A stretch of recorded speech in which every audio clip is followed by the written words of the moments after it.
मराठी माणसासाठी आगामी मनपा निवडणुकी शेवटची असेल, रात्र वैऱ्याची आहे, गाफील राहू नका, मनसे अध्यक्ष राज ठाकरेंचा इशारा.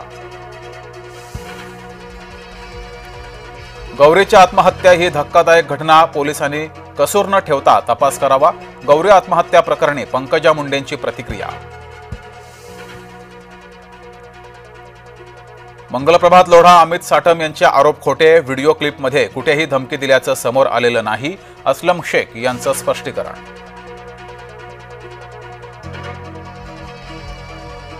असलम शेख यांच्या विरोधात भाजप आक्रमक, मंत्री लोढांविरोधात विधान केल्यानं आंदोलन.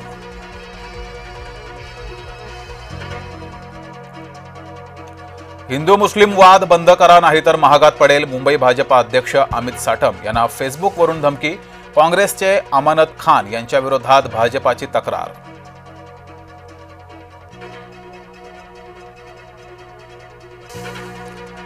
उदय सामंत वेगळा गट करून भाजपामध्ये जाण्याच्या चर्चा. उदय सामंत एकनिष्ठ, योगेश कदम यांच्याकडून चर्चांना विराम. बारामती नगर परिषदेच्या निवडणुकीत काका पुतण्या आमने सामने, निवडणुकीच्या प्रचारात युगेंद्र पवारांची एंट्री. अमित ठाकरेंनी नेरूळ पोलिसांची नोटीस स्वीकारली. शेकडो कार्यकर्त्यांसह पोलीस ठाण्यात लावली हजेरी. नवी मुंबईत मनसेचं शक्ती प्रदर्शन. पंकजा मुंडेंचा पीए अनंत गर्जेच्या पत्नीची आत्महत्या. डॉक्टर गौरी गर्जेंनी गळफास घेऊन संपवलं जीवन. गौरी गर्जेची आत्महत्या नसून हत्या, गौरीच्या नातेवाईकांचा आरोप. तर आत्महत्येवेळेस मी घरात नव्हतो, अनंत गर्जेंनी आरोप फेटाळले.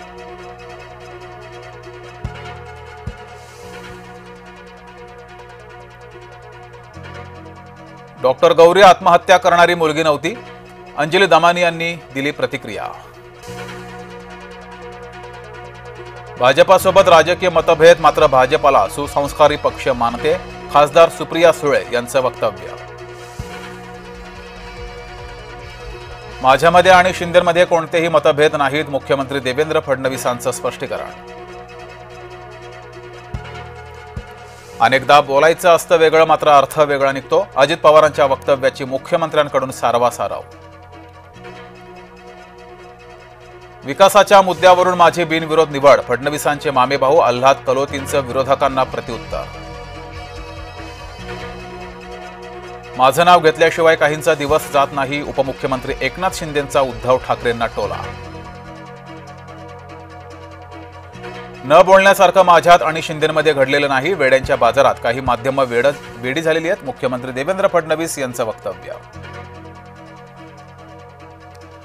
क्रिकेट बट्टू स्मृती मानधनाच्या वडिलांची तब्येत बिघडली. श्रीनिवास मानधना खाजगी रुग्णालयात उपचारासाठी दाखल. बुलढाण्यातील शाळेत विद्यार्थ्यांना रद्दी पेपरवर खिचडी देणं भोवलं. मुख्याध्यापक नरहरी टिकार निलंबित. पंतप्रधान मोदी आणि इटलीच्या पंतप्रधान मेलोनी यांची बैठक. G20 शिखर परिषदेच्या पार्श्वभूमीवर पार पडली बैठक.